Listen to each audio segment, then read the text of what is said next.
विधिमंडळातील team इंडियाच्या स्वागताच्या पोस्टरवरून हल्लाबोल करण्यात आलाय। पोस्टरवरील मंत्र्यांच्या फोटोवरून रोहित पवार यांनी टीका केली आहे। बॅनरवर खेळाडू नसून फक्त मंत्र्यांचे फोटो दिसतायत असं रोहित पवार म्हणाले। तर आपणच वर्ल्ड कप जिंकल्याचा थाटामध्ये फोटो लावलेत का असा सवाल त्यांनी उपस्थित केला आहे। खेळात राजकारण न आणण्याचा नेत्यांना सल्लाही रोहित पवारांनी दिला।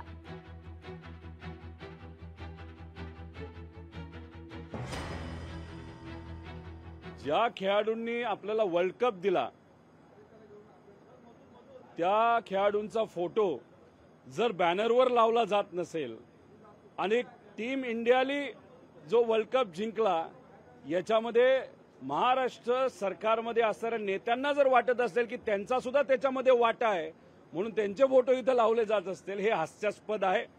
क्रेडिट खेळाडूंना दिलं पाहिजे, पोस्टर खेळाडूंचे लावा, पण सरकारमध्ये असणाऱ्या या नेत्यांना स्वतःचीच टिमकी वाजवण्यामध्ये जास्त इंटरेस्ट दिसतोय म्हणून त्यांनी टीम इंडियाचा फोटो न लावता स्वतःचेच फोटो लावले। जसं की काय वर्ल्ड कप यांच्यामुळेच ते जिंकलेले आहेत। भारतीय टीम ही जगज्जेती झाली त्याचा आनंद लुटण्याच्या ऐवजी हे आरोपाच्या फैरी कालपासून चालू केल्या। कोणी म्हणे बस गुजरातवरनं आणली आहे, कोणी म्हणे हे पोस्टर राजकीय नेत्यांचे लावलेले आहेत। जर त्यांनी मुंबई रोहित पवारांनी फिरून जर बघितली तर कदाचित त्यांना कल्पना येईल की आमच्या नेत्यांचे फोटो नाहीत तर सगळे भारतीय टीमचे फोटो सगळीकडे झळकलेले आहेत। आणि आम्हाला अभिमान आहे, पूर्ण देशाला अभिमान आहे की आमची टीम ही जगज्जेती झालेली आहे।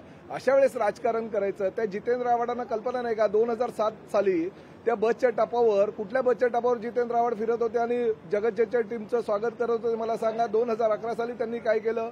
आज रोहित पवार आत्ताच कुठे राजकारणामध्ये सक्रिय झालेत आणि ते अजूनपर्यंत क्रिकेट ह्या विश्वाबद्दल त्यांना काही कल्पना नाही। ते जर अशा आरोपांच्या फैरी झाडत असतील, अहो हिंमत होती तर आज कालपर्यंत ह्या रोहित पवारांनी का नाही ह्या क्रिकेटपटूंना ह्या ठिकाणी बोलवून त्यांचं स्वागत करा असं सांगितलं? लोकशाही मराठी ऐका, पहा, जागरूक रहा।